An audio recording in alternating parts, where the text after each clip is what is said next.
John Ravitz sent me a note to read. He was very, very moved to hear of Albert's passing. My name is Sarah Harbutt, and I also went to St. Anne's. I graduated with Albert, and I was in a number of theater productions with him. We also started at St. Anne's the same year. St. Anne's started in '65 as an alternative to public school for the residents of Brooklyn Heights.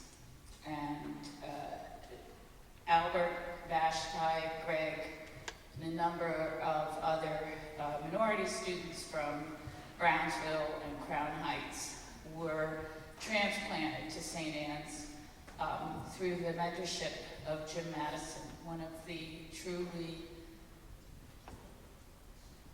innovative young civil rights workers of the 70s. And that was, there was no support services for them once they got here. You just swam. I came from public school too, and at my school, which was PS 8, then integrated into PS 7, we were very much involved in the civil rights movement, and we would sing a lot of the songs there. When I came to St. Anne's, we were singing Barry Manilow, so it gives you a little bit of a sense of what that transition was like. But it was also a school that nurtured what was unique in you. And unlike public school, which was incredibly democratic, meaning there was one form of education for every kind of student, this was a really unique place. And I think that's why all these years later, there are so many of us alone in the room, because what Albert experienced here, what we experienced here together, is like the touchstone of our life.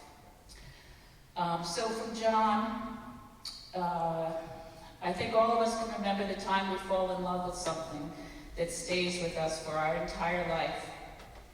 I know I fell in love with sports during the Knicks' 1969 championship season. For politics, it was listening to our history teacher, Jack McShane, tell us stories about the great political campaigns he had worked on. And for music, it was the first time I heard Albert Stewart sing. I can't remember if it was 5th or 6th grade, it was 6th. But I was in Ron Banier's class, it's a music class, waiting for the period to end. I'm not sure if we were practicing for a concert, but Ron asked Albert to sing the 2 songs he was going to perform. I'd never heard Albert sing, so I was kind of curious if the guy I joked around with and played basketball with could really do this. The first song was Amazing Grace. The moment Albert started singing, I was blown away. I had never heard one of my peers be able to sing that way. I remember looking around the class, and I could see that everyone in the class felt the same way. He was able to sing with so much passion and joy, and do it with such ease, like it was as easy as breathing. As soon as he finished his first song, he went on to Oh Bless the Lord from Godspell. That was it for me. I knew I would never feel that same way about music again. I wanted somehow to be part of that magic that was Albert's voice. I started to learn to play the piano so I could be able, in some small way, to have music a part of my life. Over time, Albert let me accompany him when he sang at school assemblies.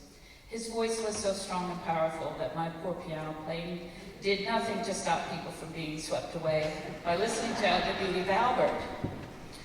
I once asked Albert if he knew how special his voice was, and he gave me a typical Albert laugh and made a joke about it. Over the last few weeks, since I heard about Albert's passing, I've begun to think about the many people that Albert's voice touched and the feeling of joy that went straight to their hearts once he began to sing. He had to know that his voice moved people in a special way, that it was his gift to all of us. So I wish I could be with you, and especially you, Vashti. As we get older, we can't help but have regrets. Over these last 2 weeks, I realized how much I regret never thanking Albert for giving me the love of music and letting me, in some small way, for a short amount of time, be part of the musical magic of Albert Stewart. Thank you, Albert.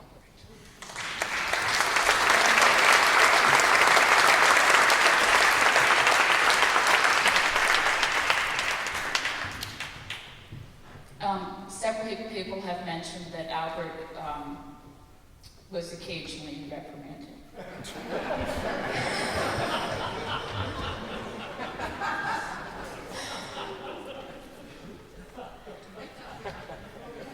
At this school, this new school, the headmaster hired an Irish Catholic football player with a post rolled up in his hip pocket to oversee the middle school. It was perfect. That was Tom Dunne. So Tom Dunne had the job of reprimanding Albert daily.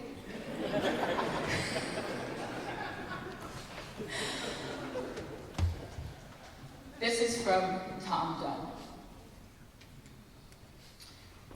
Albert was a very special person who had many talents, and whose time with us was unfortunately cut short.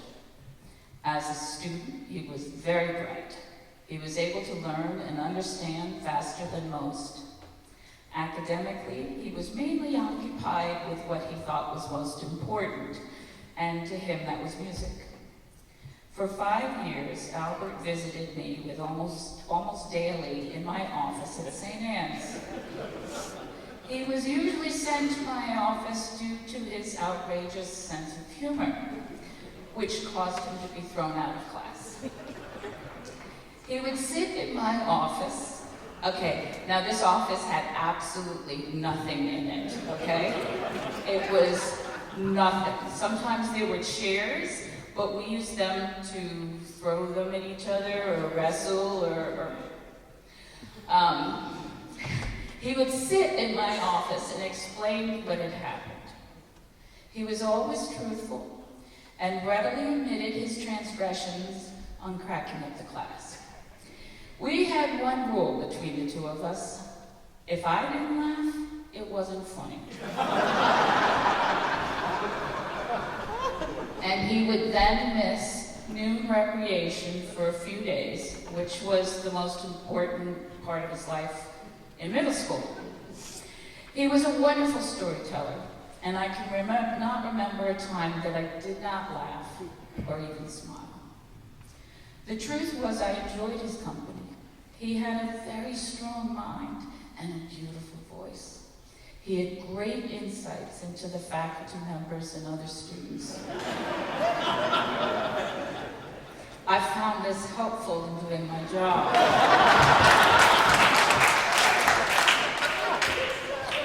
I truly enjoyed his visits and the time we spent together.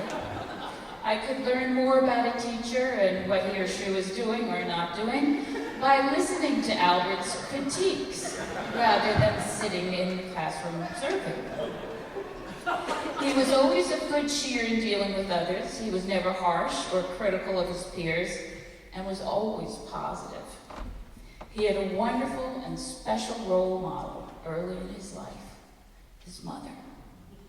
She loved him, worried about him. She taught him how to go about life honestly, ethically, and morally. There was no malice in Albert's soul. He will be missed, but will always be in our memories.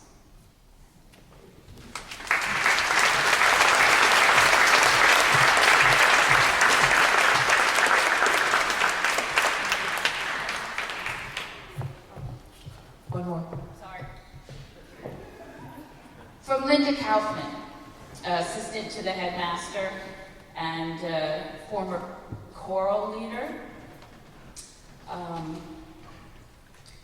Dear Vashti and Phyllis, I'm writing to both of you because the pain of losing a husband and a son is equally strong, and because I do not have enough words to comfort each of you differently.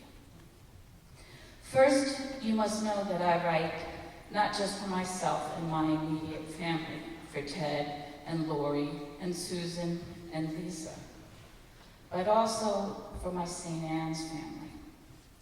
A great sadness is hanging over the alumni and faculty. I read it on Facebook and hear it over the telephone and see it in the faces of the teachers and alumni in the faculty lounge at St. Anne's. Albert has an important place in St. Anne's history. He was admired and loved not only by the members of his graduating class, but by those many students and teachers who knew him personally, who heard him sing at Stanley's Memorial, and who just heard about him and his place at St. Anne's. We are all richer for having known Albert, for his passion, for his music, for his friendship, and for his love of family, and more.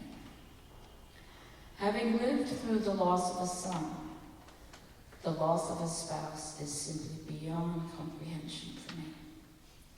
I remember having gone through every possible emotion in dealing with the tragedy, with anger, grief, disbelief, horror, sorrow, anguish, and every emotion except one, despair.